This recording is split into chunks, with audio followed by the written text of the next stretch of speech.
Well, this seems like quite a nice place to segue into what Iain Macleod was going on about on the This Is Media City podcast this week. And I didn't realise that Iain Macleod was up for doing podcast interviews. So when I heard about this, I was a little bit knocked off, but never mind. Unless it got 11 million views, apparently there's no point in engaging with it.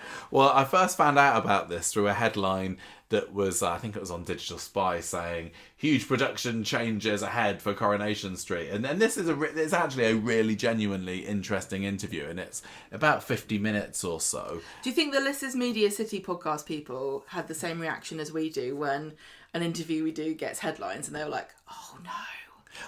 I'd never even heard of the This Is Media City podcast before. Well, it gets 11.9 million viewers in America. Anyway, the headline was all about how the look and the feel of Coronation Street is changing, and it's quite concerning to me. And I've seen an awful lot of discourse online about people saying, what's Iain Macleod talking about? He hasn't got a clue. And it was tough because I watched the interview and he really genuinely did come across as a really nice chap. He was arguing his case very well. Who? Iain Macleod. Okay. He clearly knows an awful lot about how soap works and how it does and doesn't work. He talked all about his history of getting into the genre. But I think that the main kind of sticking points that then got all these people really annoyed about what he was saying was, this was the direct quote. In terms of the look and feel of shows, we're talking about Corrie and Emmerdale, we're in the midst of a big piece of work around evolving what they both look like. I want there to be a somewhat consistent visual feel between the soaps, so you know when you turn on Emmerdale or turn on Corrie that that's an ITV soap, without homogenising it too much. But we're updating all of our kit basically in terms of cameras and post-production, infrastructure and all the rest of it. There might also be some news around shifting from HD slightly upwards in terms of resolution that we're now using. So that was the first bit, basically saying, watch out, Coronation Street is set to look... I mean, he'd just say a lot more slicker and a lot more modern, which isn't... Well, I'm just shaking my head because I don't think that's a good idea. Oh, I thought you were saying that I was saying something wrong. No. Why are you spending money on cameras? No one cares about that. He said that we wanted people... He said we want to evolve our look so it retains some of the cinematic flavours that we saw in Corriedale recently. And I actually didn't mind it too much for Corriedale. And even like the Monday episode before Corriedale, I was in the zone of, hey, this is something special here. And I'm, the number one hater of stupid visual effects and background music and all that kind of malarkey, but I didn't mind it for that. But the thought that Coronation Street could in the near future have a lot more of that really does sort of worry me, because that's not what a soap is about. Read that bit about... He said what we don't want is to be left behind. If your mum's now watching Squid Game on Netflix, you don't want those viewers to turn on Corrie or turn on Emmerdale and it looks like a completely different century or genre even. That's bizarre comment. Like, it is a different genre. It is a different genre, for goodness sake. I'm sorry, but this is absolutely nonsense. Do you remember when that scene that was on the roof of the garage when Kevin and Abby, and I was like, the camera they're using is like it looks weird and different to everything else. I don't like it. This must be the new bloody camera that they've spent a load of money on. Don't buy new cameras. Do British Soap Awards.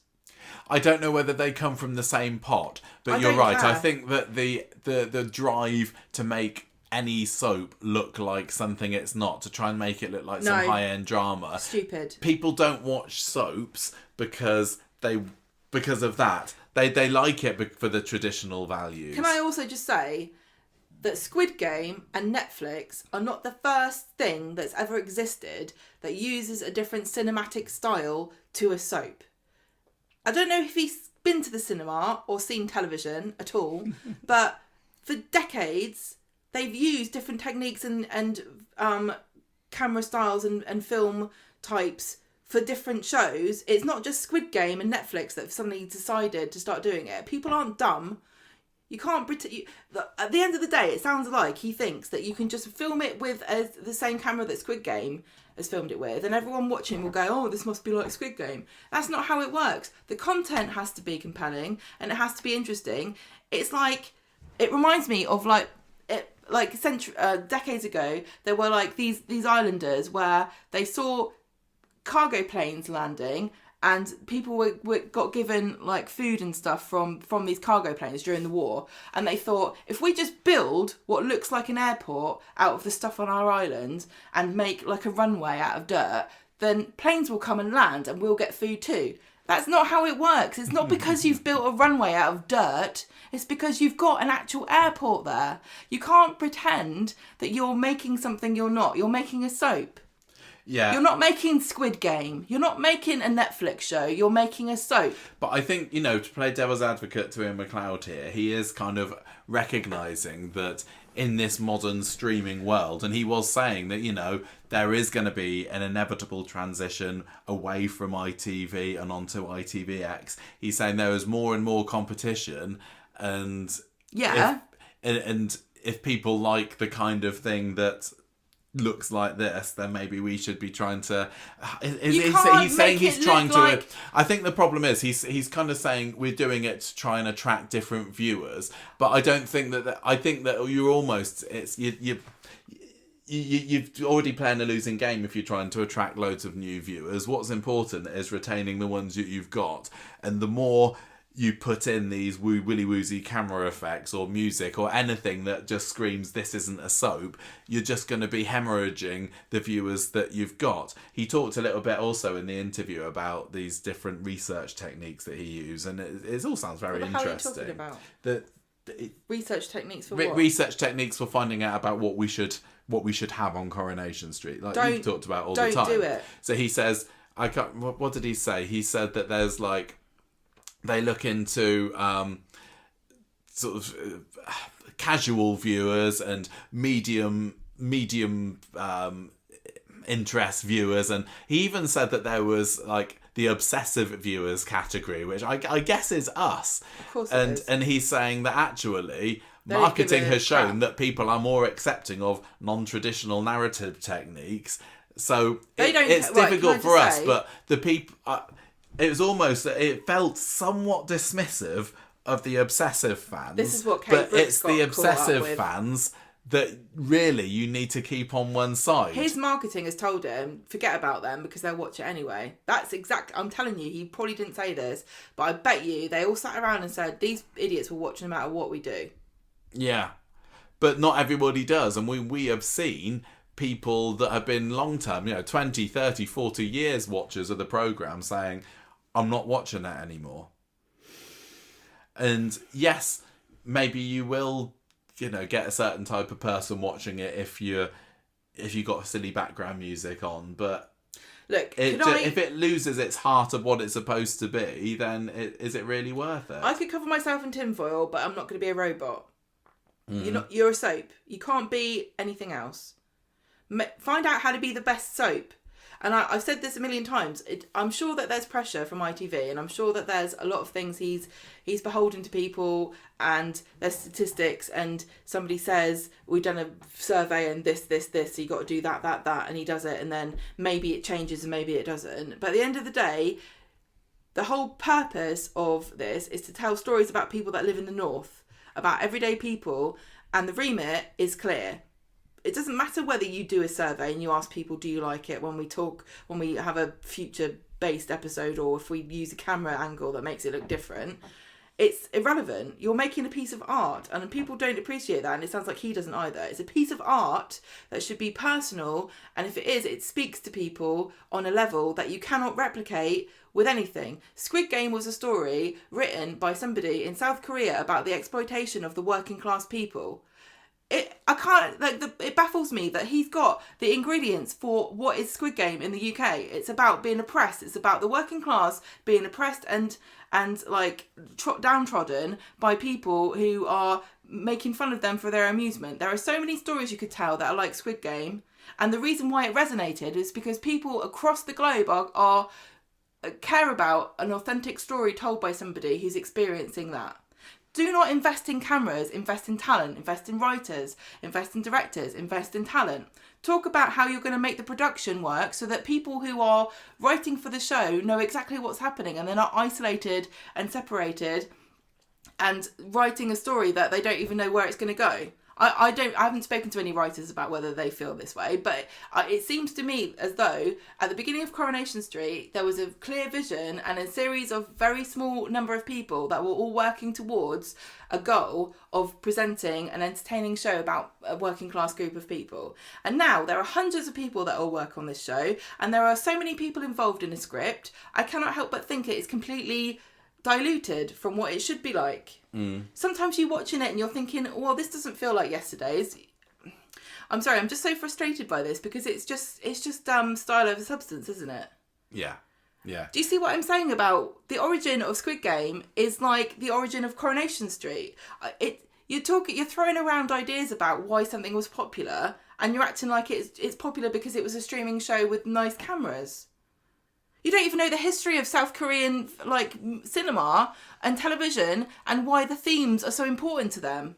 You don't know what you're talking about if you're saying Squid Game was popular because of the cameras. I'm sure that's not what he said. But the way that it's been reported... I get... He said that Corrie and Emmerdale will risk looking... last century, will risk looking like a relic, risk looking like something that's not relevant. So does anything. You can turn on Squid Game and find turn on Netflix and find a dozen of shows that look like they were made in the same way that Coronation Street was. Yeah. I don't understand what the obsession is in looking current and relevant and up to date, because you watch Star Wars and you watch Some of Us Do Have 'Em. You don't expect the same thing out of both of them, do you? They were kind of at the same time. I don't know, 70s, I don't know. Yeah. But you're watching television versus watching a production that has got millions and millions of pounds spent on it. You know the difference. We're not dumb. You're trying to make soaps into something they're not. You are, and I can understand that he wants to... He's under pressure from somebody telling him... He's under pressure from somebody saying... Why aren't we getting enough... Game figures? Yeah, exactly. Why aren't we getting all these new viewers? And that is one way that you could say, isn't. Well, I think that this can get us new viewers, but I agree with you that it's not going to. I don't think people are saying, oh, I just accidentally switched onto ITV and there's a fancy camera spinning around the character here. That looks a little bit like what I enjoy watching on Netflix. I think I'm going to watch that. People know what soaps are in this country. Maybe it looks dated if you're super into tech, we've had people moan at us about our sound quality. Yeah, because we're not doing the 9 o'clock news. This is a podcast. We record it in a bedroom in our house. There's one microphone. That's it. If you don't like it, you can listen to a different podcast. There are millions of them, literally. You're comparing something to two different things that are doing. You might as well moan a burger's not a steak. What's the point? Yeah, it really feels like. He's barking up the wrong tree there, but I don't... Once you've updated all your cameras and now everything looks like Blade Runner 2, it's the same... what's going to happen when you still don't have millions of extra viewers? You're going to have to admit that you were wrong and that actually you need to invest in the stories and the characters. People watch it. The Swallow phenomena should tell him, apart from anything else, people are invested in stories that mean something to them and characters that they care about. Stop having a cast of over hundreds of people and stories that disappear for months on end, and start honing down on what it is that made Coronation Street good to start with, and why Squid Game started off with 300 whatever, and we just watched them all die because we didn't care about half of them. Well, we didn't even care about over half of them. There was only about 5 of them we gave a crap about at the end. Yeah.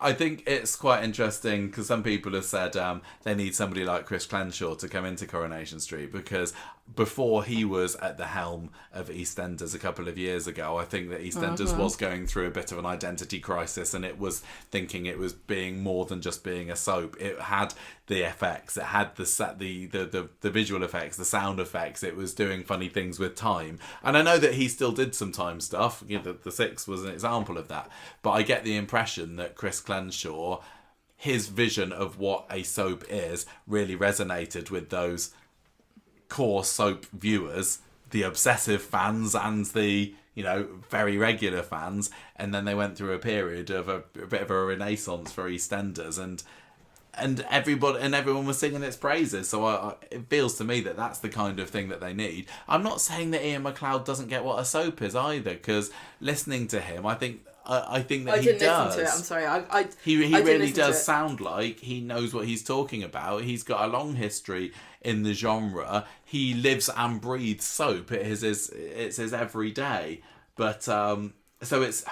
I know he's really unfair. But he's a really easy target, and he kind of talks a little bit about this as well. And he says, "Oh, I don't like to watch people or read people that are slagging me off on Twitter." Why would you? But then he also says, why do we survey about it then? No, he says that the Twitter brigade, who are the most vociferous in criticising the show, are like less than 1% of the viewing audience. We've heard that before. So he says, well, at the end of the day, if it's less than 1% that are narked off at me and everyone else seems to be enjoying it, then that's fine. But I think it's really rude to, just because people are really passionate about something, people are so invested in a show that they don't just watch it, that they go on and post on social media about it, they do a podcast about it, say, well, that they don't really matter, they're just massive geeks. Sorry, we're the people that I don't want to sound too entitled about it, but you got to listen to what we say, because we're the people that think about it the most. I said this before because this has come up, so I know this is true. What he said, that they believe this to be true. They believe that less than 1% of the people, people on Twitter represent less than 1% of our audience, so who gives a crap? But I'm going to tell you, Iain Macleod, and anyone else who's listening, that yes, maybe it is less than 1%. It could be 3 people all wearing different coats. But at the end of the day, those 3 people with different coats, one of them might be Becky's coat, I'm not sure, drive 80 to 90% of the narrative that is discussed about your show. These are the people that are generating the headlines that are put into the Sun, the Mirror, the Daily Mail. And then everybody sees that. Everybody sees that because... And this is a distilled consideration. Like, unless you can prove that the 1% of the people on Twitter who complain have a vastly different opinion to the rest of the 99% of the people that you think watch the show, I can't see how you can ignore what they're saying. Mm. And I don't think anyone cares what we say on this podcast, because we're not as visual. We're not as obvious and what's the word?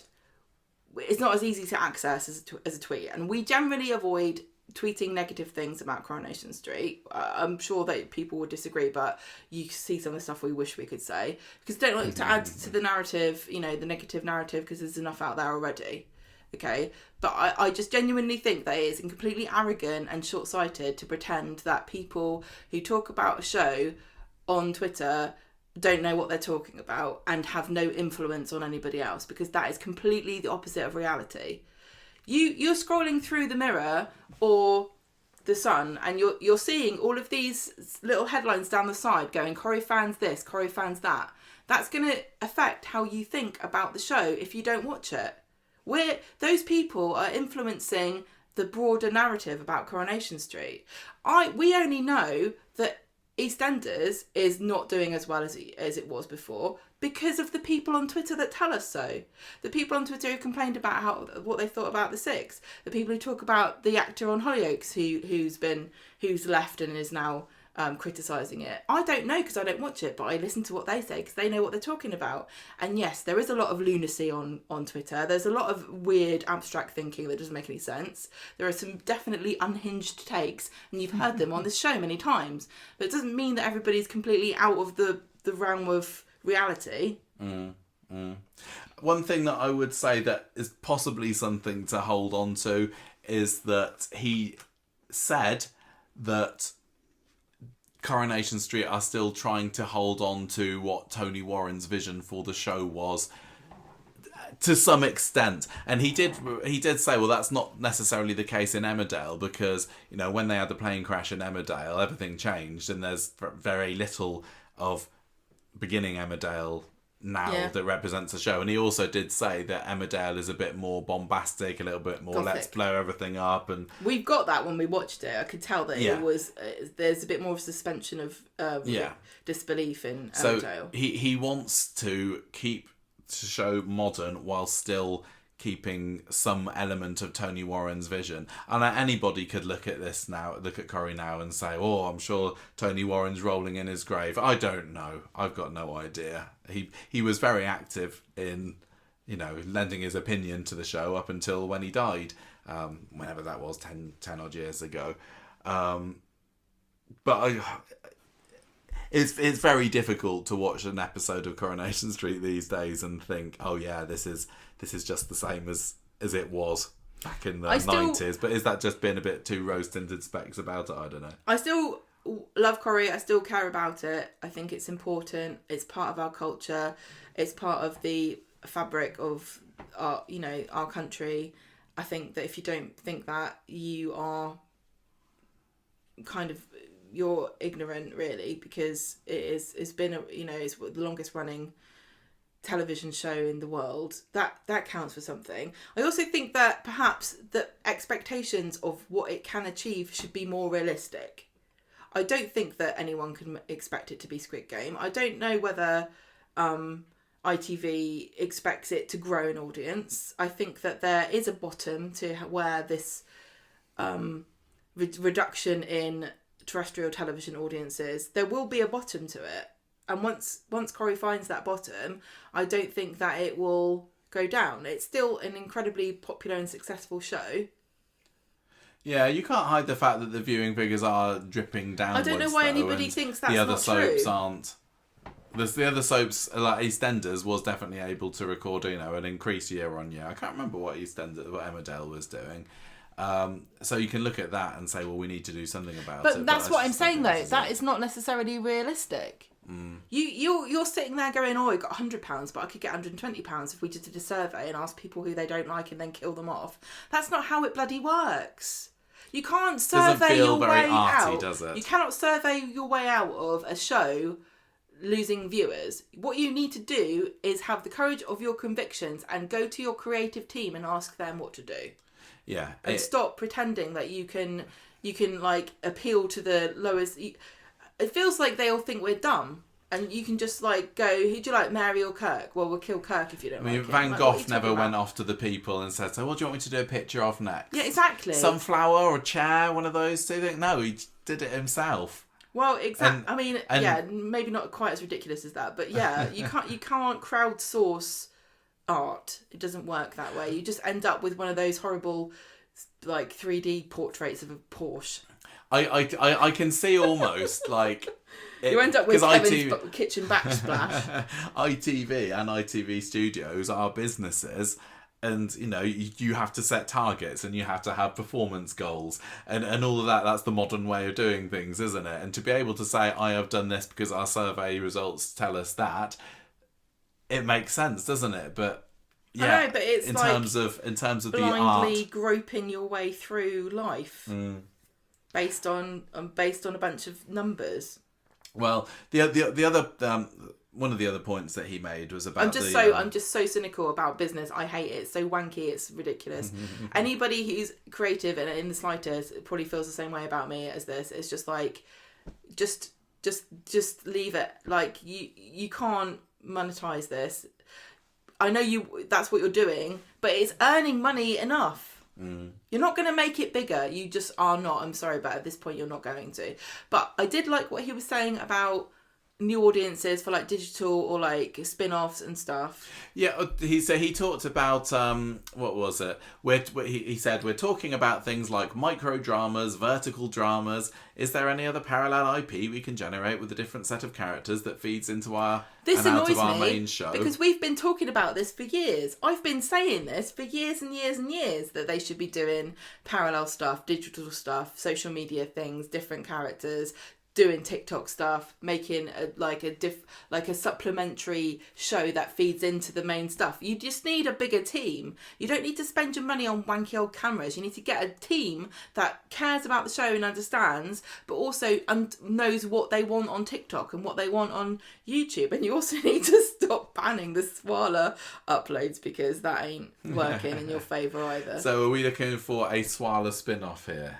To engage the younger viewers. I don't think that the actors could do it, because it's too much. I didn't really get what they were going for here. Are they saying that, you know, a separate set of characters that's, you know, Maudsley Street, the online read spin-off? The rest of this. So engage a younger hope audience. it'll engage a slightly younger audience and maybe drive those younger viewers into the main soaps. We're exploring all kinds of options with that. Then he also said about, can we boil our 23-minute episodes down to a microdrama? I don't really know what a microdrama is. Isn't that what Talk of the Street did with, like, doing their condensed versions of this is what happened in 4 minutes? I don't know. I don't need. Well, they're already spin-offs. doing it for free. My experience of Coronation Street spin-offs, which they've not done for a long time now, is none of them have been that brilliant. Okay, but let me and say I'd rather something. they focus their creative efforts on the show itself. Because I haven't been able to say anything yet. What if he's talking about something that feels a bit like the Torchwood to Doctor Who? Yeah. I think that's where this is going. A different set of characters. There's overlap, and it's in the same universe, but it feeds into the IP, and it kind of like the Weatherfield cinematic universe. I just don't think it needs it. It does need it because like I said, everybody watches Coronation Street for something different, and if you can distill what that difference is and make it into a spin-off, if you can take away money, all of the fancy cameras and spinny effects and all that kind of stuff from Coronation Street and say, we're not going to have that in Corrie anymore, we're going to have it in Rosamond Street, then okay, fine. Yeah, well, why not? But, why, you know, why not? I think there is definitely, but maybe I'm biased because I've always said this. I've said this for years, and I'm sure that everyone can back me up on this, that there is scope to do things outside of actual Coronation Street. And maybe some of it is a bit weird and kooky. Maybe there are ghosts in that universe. I think that lots of people would very happily shift all the police stuff, all the hospital stuff, and bung it on another programme. Michael, Casualty and Holby City. Yeah. Why the hell not? I think I would actually watch a Weatherfield police, what do we call it here? You told me off the other day for saying it wrong. Weatherfield Police Department. Yeah. I'd watch that. I'd watch a Weather General. I'd watch those. Make them separate from everything else, because I don't want to watch it in Coronation Street. I want to watch it when I feel like it. You don't. Also, here's another thing. You don't have to have it every bloody day of the year running for like 52 weeks of the year. You could make it a limited series. You don't have to put all of your money into it. You could free some people up with some brain power. I just think that what they're doing is they're getting people and paying them crap and treating them like crap and getting them to think of these ideas, and they're not investing in talent. You do get the impression that Iain Macleod or somebody high up at ITV is saying, oh, police dramas, hospital dramas, they're popular, so let's make that Coronation Street part of them. I think what they think is No. They're cheap and you can churn them out. I'm so cynical about this. But that we know there are so many stories that can be told in those genres of television. Why not make it a separate show that's based on it? I genuinely think it would be such a great idea. And also then you can start messing around with your crossovers with Emmerdale. There could be a crossover Emmerdale and Coronation Street Hospital series. That was another interesting thing that he was talking about in the interview, actually, the fact that Corriedale is a one-off and will remain a one-off, which I think I'm pretty pleased with, because the host was saying, so now you've established that there's a link, are you going to have characters turning up in each other's shows again? And he said, no, it wouldn't feel special. The thing is about Corriedale, this was the first time ever, and if it was to be a regular toing and froing between Weatherfield and Emmerdale, it just wouldn't feel special. So I think I'm fairly pleased that was they're keeping that as a one-off. I think what the temptation is for people that don't know about the soaps and just talking about money and statistics is, we need a radical shake-up, we need something different, what can we do? and people are throwing all these ideas at them, like new cameras, vertical storytelling, TikTok. Don't listen to Twitter though, for some reason. It's obvious what you need to do. You need to invest in creativity. It feels like cutting the cast, as harsh as it is, would I know really go a long way to solve some like of the problems a as real well. lame-brained thing to say, oh, why don't you try making it good? Which is what basically all we're saying kind of boils down to. But the thing is that they know there are ways of making the production, changing the way the production works and making less burdens on people. I think that's going to be really important.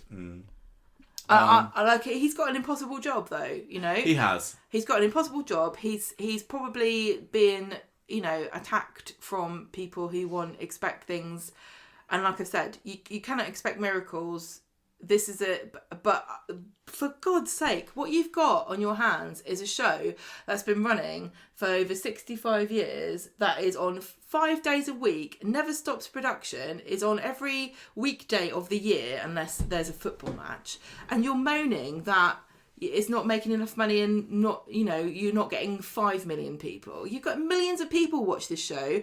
It's so famous that it's being mentioned in the Marvel Cinematic Universe.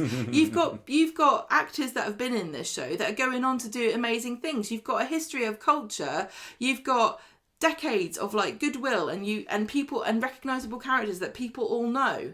People know the theme tune to this show. You have got such, instead of concentrating on what you don't have, why don't you focus on what you do have and make the most of that, and stop expecting to be able to turn a show that does 3 million quite comfortably into a show that does 10 million, because that ain't going to happen. It's not going to happen. You're not going to get a Netflix style show. And let's be honest with yourself, when you're talking about Netflix, how many Netflix shows are there that anybody can say that they like? There are a dozen that are big name Netflix shows, and the rest of it is just reams and reams of absolute crap that nobody watches. You got the big names. Coronation Street is the equivalent of that for ITV.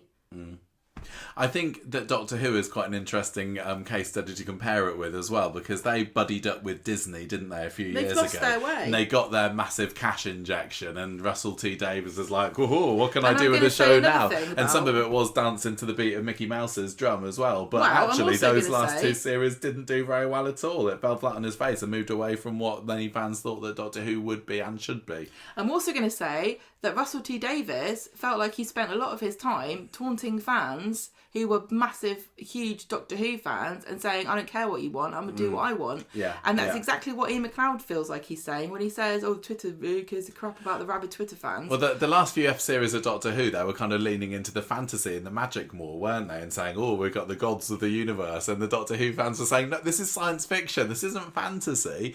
And it's not exactly the same, but as RTD was saying, we're going to make something that Doctor Who traditionally hasn't been, because I think it's going to be great, actually. And we've got lots of money that we can spend on whizzy effects.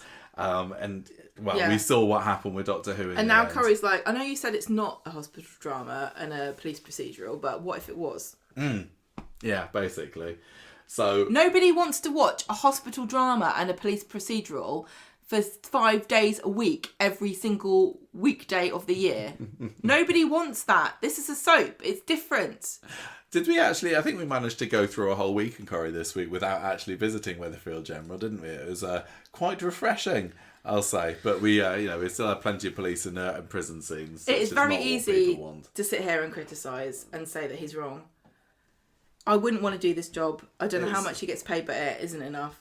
This is very difficult. It's a lot of pressure. It's easy to sit here and say, I would do this and that. Armchair commentary, it's very easy. I mean, if we were in charge of it, it would be 2 weeks and the whole thing would be on fire and we'd owe £10 million to some Saudi prince or something. So we'd have the German loan sharks coming after us, Gemma. That's probably why Carl's we'd have Harvey on our back, wouldn't we? And I know. I'm at the moment just very interested to see what immediate difference the 5 episodes a week has, and it's still very early days to be able to tell that. This news about expect radical changes in terms of, and he didn't say that specifically, but you know, we're gonna have different cameras and you'll see it looks crisper. It feels too early. I'm still settling into the 5 days a week, and I hated it when they went to HD. And there is a bit of a filmic look that Coronation Street still doesn't have. And I remember when I watched the bill, and it went from the traditional filming technique, and I don't know what it was, whether it was a different. They went from film to digital or what have you. But there was a filmic look that when the bill switched to that, I just absolutely hated it. And it did take me away from the thought that I'm just kind of peeking in to the doors of Sunhill Police Station. I felt like I was watching a production. And that's what soap should be. It's about peeking into something. And if it's got a gloss and a sheen to it... you're right. It's just, you lose it. And you gotta, you know, people are getting their massive TVs now, and something that's shot in 1080p isn't going to look as good as something that's 4K, but you get over it. Putting an extra layer of effects and sort out the lighting. I was going to say, sort out the bloody lighting. I literally was going to end it like that. If you're going to spend money on a production, then stop using your earwax to make candles to light the sets with. Everything is too dark. He said that we want to make it. He said, "Oh, look out for it. It's going to look a little bit more like Corriedale." What? Something that we had to have all the lights off in the house for, just so we could tell what was going on screen. Something we had to have an OLED television that cost over £1,000 to be able to see it properly. We don't want that. We don't want that. Sort out your lighting, Corrie. Yes, you know, have your fancy cameras if that's what's needed for the big scale of people's TVs, but it doesn't mean that you have to go whole hog with the effects and the sounds and just a man and his toys. That's what it is. But I you know, Iain Macleod is a very easy target. But when you set yourself up as whatever his job title is these days, creative director of all things soap, then that's what happens. I mean, it's a bit like a school. If a school's going wrong, then the buck stops at the head teacher, even if actually that might be a brilliant head teacher, and it's the teachers or the teaching assistants or other circumstances, or just finances. Usually the money. Yeah, finances that's making it wrong. Let's make it into an academy. So I do feel kind of bad in a way, because he seems like to listen to him, and I do urge everybody to go and listen to this interview and make up your own mind, and don't just be about what we're saying or what we're ranting about here. But he seems like he genuinely does love soap, and he's doing things for a reason. You can't do. And we're saying, you know, without caring. Creativity is important, and if this is your creative vision, then don't let anyone stop you. This is his creative vision, and he's in the position where he is. So we just kind of got to lump it, I suppose. But yeah. But it doesn't stop us from having a good old moan about it as well. It's nice to get it off your chest sometime, isn't it?